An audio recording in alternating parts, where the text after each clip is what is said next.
Welcome to the Korea Daily Briefing for April 7th, 2026.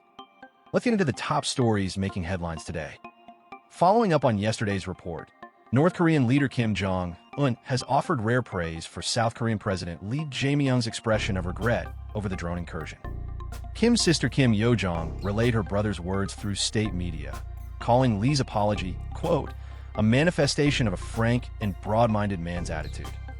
The statement marks the first positive signal from Pyongyang toward Seoul in years, raising cautious hopes for a diplomatic thaw. However, Kim Yo-jong also warned South Korea not to initiate further contact, signaling that any engagement will be strictly on Pyongyang's terms. Turning to the economy, the Kospi extended its winning streak on Monday, closing at 5,450, up 1.36% from the previous session. The index touched an intraday high of 5,505 before pulling back, as investor sentiment remained buoyed by strong export data and easing Middle East tensions. Meanwhile, the ASEAN Plus 3 Macroeconomic Research Office maintained its 2026 growth forecast for South Korea at 1.9%. However, AMRO raised its inflation projection from 1.9 to 2.3%, citing surging global energy prices linked to disruptions in the Strait of Hormuz.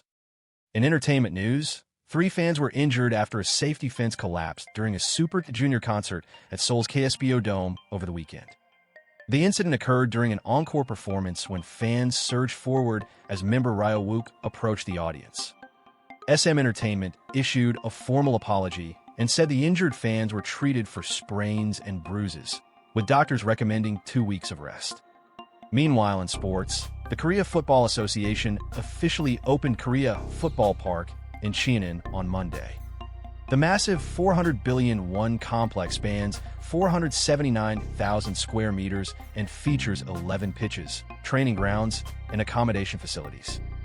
The park is set to become a major hub for Korean football development alongside the existing Paju National Football Center.